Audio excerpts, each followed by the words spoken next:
करने के बाद उन्होंने शव के टुकड़े कर एक ड्रम में डालकर उसे सीमेंट से भर दिया था। पुलिस द्वारा जो शव है उसको रिकवर कर लिया गया है। उस शव को पोस्टमार्टम के लिए मोर्चरी भिजवाया गया है और इसमें जो दोनों ये हैं साहिल और मुस्कान, इन दोनों को हिरासत में ले लिया गया, गिरफ्तार कर लिया गया है। परिजनों की तहरीर के आधार पर सुसंगत धाराओं में मुकदमा पंजीकृत कर लिया गया है। अब इन दोनों को ही माननीय न्यायालय के सामने पेश कर आवश्यक विधिक कार्रवाई की जा रही है। आखिर सौरभ को क्यों रास्ते से हटाया गया? हत्या के पीछे क्या वजह थी? लव ट्रायंगल या फिर कुछ और? पुलिस आरोपियों से ये तमाम सवाल पूछेगी जिससे इस मर्डर केस की गुत्थी सुलझेगी। Bureau report, republic Bharat. और इस वक्त की बड़ी खबर आपको बता दें, अमृतपाल सिंह और उसके 7 सहयोगियों को डिब्रूगढ़ जेल से अमृतसर वापस लाने की तैयारी है। उसके 7 सहयोगियों के ऊपर से एनएसए भी हटाया गया है, जिसके बाद पंजाब सरकार सवालों के घेरे में रही कि आखिरकार कई सवाल खड़े किए गए कि इन आरोपियों पर इतना ज्यादा रहम पंजाब की सरकार क्यों कर रही है। ये सवाल यहां पर खड़े किए गए थे। तो अमृतपाल को पंजाब पुलिस को सौंपा गया। अमृतपाल को पंजाब पुलिस को सौंपा गया, ये इस समय जानकारी मिल रही है। अमृतपाल के सभी 7 साथी जेल से रिहा हुए हैं। तो बड़ी खबर, अमृतपाल को पंजाब पुलिस को सौंपा गया है और उसके 7 जो साथी थे वो सहयोगी उसकी डिब्रूगढ़ सेंट्रल जेल से पंजाब लाने की तैयारी चल रही है। इसे लेकर पंजाब की मान सरकार पर भी कई सवाल खड़े हो रहे हैं, लेकिन अमृतपाल को पंजाब पुलिस को सौंपा गया। अनामिका, क्या कुछ और बड़ा अपडेट है इस खबर पर? पहले अपडेट तो ये है प्रियंका, श्वेता और सृष्टि की अभी अमृतपाल को लेकर कोई ऐसी जानकारी नहीं है कि अमृतपाल पर से एनएसए हटा है। अमृतपाल पर एनएसए को लेकर 22 मार्च को सुनवाई होनी है पंजाब हरियाणा हाई कोर्ट में, लेकिन उसके जो 7 साथी हैं उनको जरूर एक एक करके असम पुलिस जो है हैंडओवर कर रही है अमृतसर की पुलिस को। अमृतसर की पुलिस इस वक्त वहां गई हुई है, वरिष्ठ अधिकारी एसपी हैं उनके नेतृत्व में। मैं इस वक्त अमृतपाल के साथियों में से एक साथी बसंत सिंह दौलतपुरा के घर के बिल्कुल बाहर हूं और परिवार के लोगों से मैं बात करने की कोशिश कर रही हूं। मैं पहले घर दिखा दूं आपको, लेकिन परिवार के लोगों से मैं बात करने की कोशिश कर रही हूं। कोई इस वक्त बात करने को तैयार नहीं है। मैंने कुलवंत सिंह, इसके अलावा अमृतपाल के पिता से जरूर बात की है। उनका यह कहना है कि हम ये चाहते हैं एनएसए हटने के बाद अब जिन मामलों में, अलग अलग मामलों में जिस तरह से बसंत सिंह समेत अलग अलग लोगों को अमृतपाल को अरेस्ट किया गया है उनको छोड़ दिया जाए, क्योंकि परिवार ये कह रहा है कि जो आरोप लगाए गए हैं वो पूरी तरह से गलत है। यहां तक कि वो ये भी कह रहे हैं कि एनएसए के तहत अगर 2 साल के लिए इन लोगों को रखा गया था, पहले 1 साल का एनएसए था, फिर 2 साल के लिए एनएसए बढ़ाया गया, वो भी गलत था। ये जो गली अंदर जा रही है, ये जो घर आप देख रहे हैं, ये बसंत सिंह दौलतपुरा का है, जो कि असम के डिब्रूगढ़ जेल से शिफ्ट होकर यहां पर आने वाला है। लेकिन पुलिस का ये साफ कहना है कि एनएसए हटा है, लेकिन अजनाला थाने का घेराव या दूसरे मामलों में अभी मुश्किलें उनकी कम नहीं हुई हैं। हम यहां पर लाकर थाने के घेराव और दूसरे मामलों में उनसे पूछताछ करेंगे। घर के अंदर की तस्वीर दिखाइएगा कि अभी घर के अंदर रेनोवेशन चल रहा है, परिवार जरूर यहां पर मौजूद है, लेकिन कोई बात करने की स्थिति में नहीं है। मैं कुछ लोग पड़ोसी हैं, मैं उनसे बात करती हूँ। उमेश, थोड़ा आइएगा जरा। बसंत सिंह को जानते हैं? बसंत सिंह? हाँ। बसंत सिंह ऐसा कोई नहीं गा। बसंत सिंह दौलतपुरा आपके बगल में रहते हैं, आप जानते हैं उनको? कैसे रहेंगे?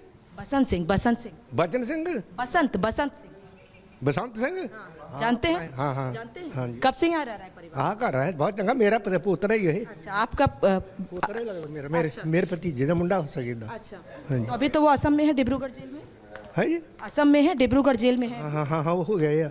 अच्छा है ना, भाई भी पोतरी का प्यो भी उधर करेगा। वापस कब आ रहे हैं? वापस कब आ रहे हैं? हाँ, पता नहीं भी कब आ रहे हैं, पता नहीं ना पाया। अच्छा, ठीक है, मैं एक बार घर के अंदर जाकर बात करने की कोशिश करती हूँ। पुलिस ने तैयारी पूरी कर ली है कि जल्दी से जल्दी असम से इन लोगों को यहाँ पर लेकर आया जाए और उसके बाद यहाँ लाने के बाद उनसे पूरे मामले में पूछताछ की जाए। देखिए, यहाँ पे परिवार के दूसरे लोग भी हैं, हालांकि वो बात करने को तैयार नहीं है, फिर भी मैं कोशिश ज़रूर करती हूँ एक बार बात करूँ। एक तरफ घर का रेनोवेशन चल रहा है, वहीं दूसरी ओर यहाँ उनको लाने की तैयारी है। बसंत सिंह कौन है आपके?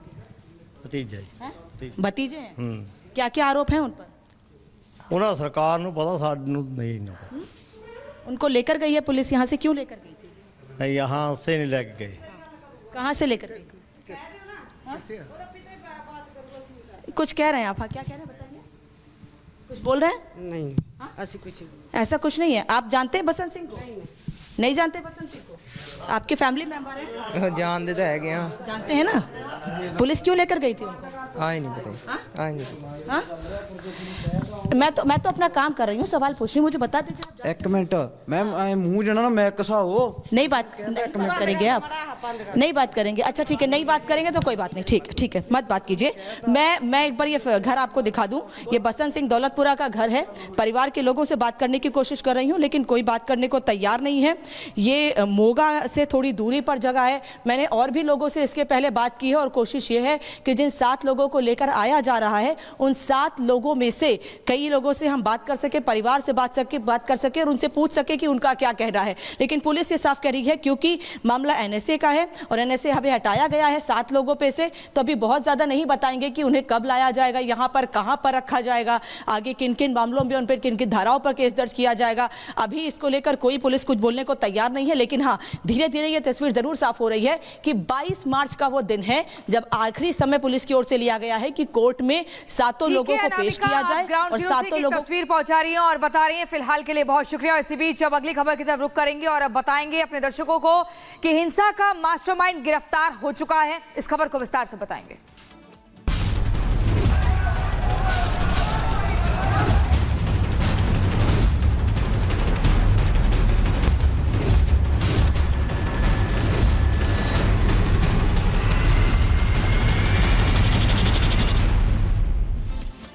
तो आपको बता दें, नागपुर हिंसा का मास्टरमाइंड फहीम खान गिरफ्तार कर लिया गया। इस मामले में अभी तक 6 केस दर्ज किए गए हैं।